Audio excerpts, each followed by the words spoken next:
wish things were different. I wish things were different. Hey, hey!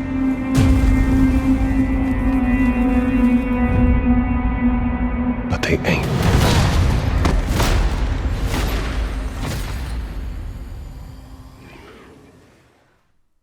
Yes, Joel, I agree. I wish things were different, but they ain't. So, yeah, looks like Sony are unfortunately backing away from the PC gaming platform, and I think this is a real shame for PC gamers who are just starting to warm up to this idea of buying their games from Sony on Steam. Sony have, under their umbrella, some of my favourite single-player games of all time. I'm talking about games like The Last of Us, God of War, games like Spider-Man that absolutely changed what we expected from hero games. To now get all these games on the platform of my choice with absolutely everything about them improved in terms of controls, frame rate, detail, resolution, ultra-wide support, all of this for the games we loved anyway. It was an absolute gift, and now it looks like all this is going away. For the time being anyway. So a bit of context and a bit of history for myself. I've always tried to keep a really good gaming dynamic, like a really good spread of hardware that covers all my bases. So primarily I have a PC gaming rig, always have, right from back when they were first making GPUs, and that kind of is my main go-to for gaming. I then would have a PlayStation to cover all the PlayStation games, and I remember right back in the early days of the PlayStation 3, it felt good to have a PlayStation because we were getting so many amazing games on PlayStation, and so it kind of felt like they had that corner of gaming covered. And then when my son was born, we decided to get a Switch because games like Breath of the Wild had just come out, and yeah, he absolutely loved that. In fact, Breath of the Wild was the first game he ever sat down and completed it all on his own. So yeah, then we had the Nintendo side of things covered as well. So it just felt like a really good spread. Something wrong? Of course not.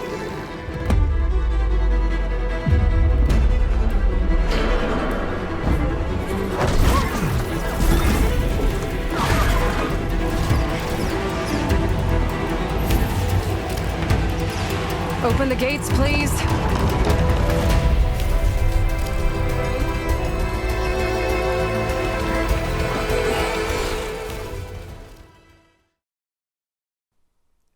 Now, PlayStation have quite often ported games onto PC, and this isn't a recent thing. Like, we had games like Wipeout in 1995, Destruction Derby, Twisted Metal.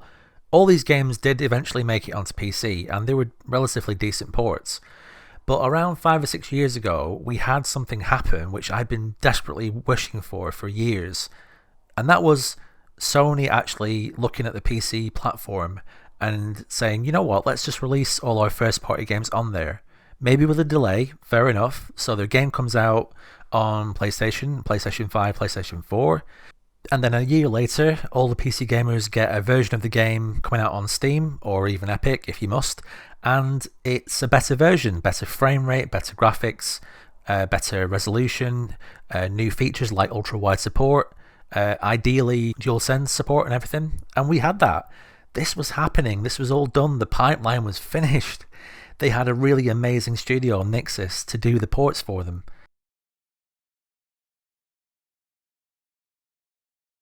So right back at the start, Sony would release these games on PC onto Steam, and they would just appear. You download the game, play it, no problem. But at some point, one of the CEOs decided, hey, we can get some really cheap, easy PSN accounts in this.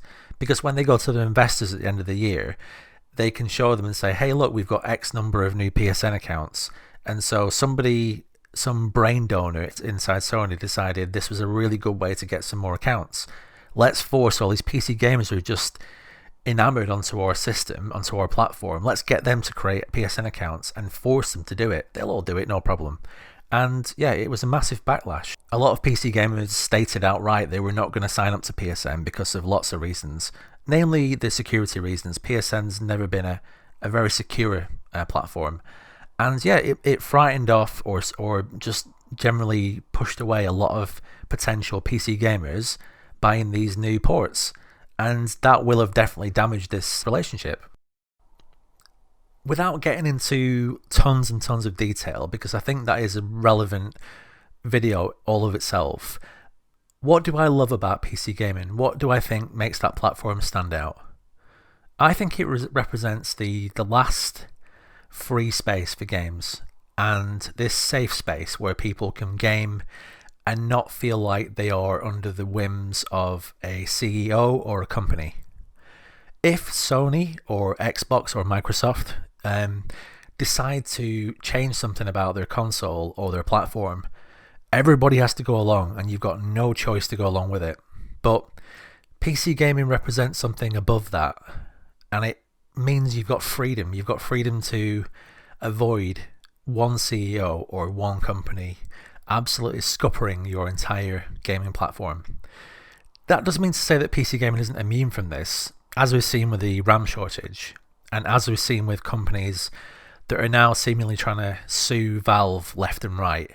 People are taking a couple of swipes at PC gaming recently, and this latest move from Sony to basically turn their back on PC gaming feels really unnecessary, and it feels like a move born from either misinformation or just CEOs not really understanding what makes gaming tick. What I mean by that is we recently saw something in gaming where somebody released a piece of software. It was Google, and they basically released this almost like a chat GPT version of make your own game. And essentially what you do is you type in into a prompt a game you want to make, and this piece of software makes a, in inverted commas, game where you can walk around as the avatar, as a cat, a bee with roller skates, whatever you want. And it creates this world. Very low frame rate, very, very low input, loads of lag, but it is technically you are controlling an avatar in a game. Now, we all know this is not a game worth playing. This is just a boring kind of thing. But a lot of people who don't really understand what goes into game development at the moment, they were all panicking. These game investors, they haven't got a fucking clue what they're talking about, or the subject matter of why they're investing. The only thing they could think about was, oh wow, this is going to replace game development, when we all know it damn well won't do for years and years. Maybe in the future, maybe like 10 years from now, maybe. But for now, game development is very, very safe. But the people that invest money in these systems, they don't seem to know that. I also have to mention that the people who decide when Sony games come out quite often make some really stupid mistakes as well in terms of launch dates. And the most recent one is Death Stranding 2 coming to PC on the 19th of March. Now, this is the same release date as Crimson Desert, one of the most eagerly anticipated games of the year, and momentum for that game's just been building and building. So to release another massive game on the same day as that game, it just seems like they almost want the numbers to fail. It feels like they want the PC numbers to look bad. Because why would you do that? Now, I get that a lot of companies are trying to avoid the end of the year in terms of GTA 6, but I mean, a couple of days either side, a couple of weeks either side, you can put games in other places and you can move game release dates. To bring Death Stranding 2 on PC and then plonk it on the same day as Crimson Desert is just a monumental mistake. And I really do wonder, do these people actually know this, or are they just plucking dates out of the air? I really would like to know. So all this comes from a journalist called Jason Schreier, who had hinted at this happening with inside information and has now all but confirmed this is going to be the move from Sony. And so nothing's actually been concrete confirmed yet, and we don't know exactly which games are not coming out and which ones are. But Jason has suggested that now Wolverine, which is due out to come out this year, will never be coming to PC, which, okay, well, we'll see what happens. But if that's a short-term plan from Sony, I fully expect them to try this for a year, maybe 2 years, and then at some point go back to releasing games on PC. Because for me, I know they're trying to maintain the strength of their brand and keep their ecosystem strong, but I think this is also born from the fact that now Sony have an increased dominance in the console market. I mean, let's face it, Xbox is going up in flames in terms of the brand. They're now putting all their first-party exclusives on other systems and essentially becoming a first-party publisher. So Sony have, well, basically lost their competition, and now we're going to start to see Sony become more emboldened and doing things they wouldn't have done before. I actually don't think that Sony ever really wanted to do this with PC, and it was just seen as a bit of an experiment, maybe to increase revenue. But like I said, now they've got more dominance in that field and that area of gaming. Now I don't think they really feel like they need to do this anymore, so now they feel like they've got enough leverage to actually say to players, right, if you want to play this game, which, let's face it, lots of people do want to play games like the next Horizon, the next Last of Us. Now they can say to gamers, if you want to play this, you have to buy a PlayStation 5 or a PlayStation 6. And they know that people will do it. So looking forward to the future, obviously Sony have got a massive payday coming at the end of this year. GTA 6 is going to be an absolute massive game for PlayStation. It's going to get a lot of people to go out and get PlayStation Pros because they want to play the absolute very best version of GTA 6. So in terms of that, it's going to be a very good year for Sony. And obviously they've got Wolverine coming out as well. But Sony have absolutely lost this generation in terms of first party games. And it's been a real shame. Jim Ryan forced the company into a live service model. And we had games like Spider-Man and The Last of Us being turned into live service games. The guy did so much damage to this generation. It's unbelievable.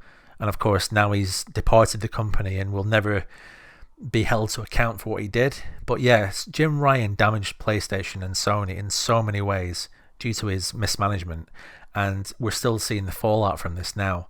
But yeah, after this year, we've got very little news on games coming out for Sony. So unless they've got this whole truckload of new IPs coming out, or maybe remakes of old games, or maybe a new Infamous game, unless they've got this whole truckload of games to sell to gamers, I see them possibly losing this dominant position they've already gained by Xbox kind of scuppering themselves.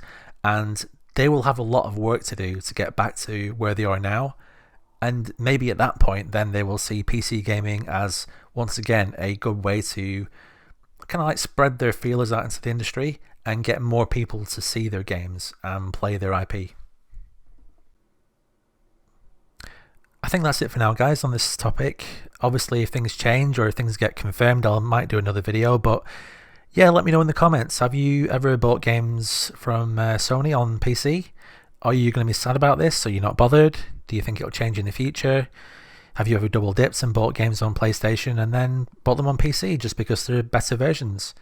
I'd love to hear from you, as always. Please drop a like, a subscribe if you're not subscribed. I'd love to get you in the group. And yeah, I'll see you in the next video. Take care, guys. Bye bye.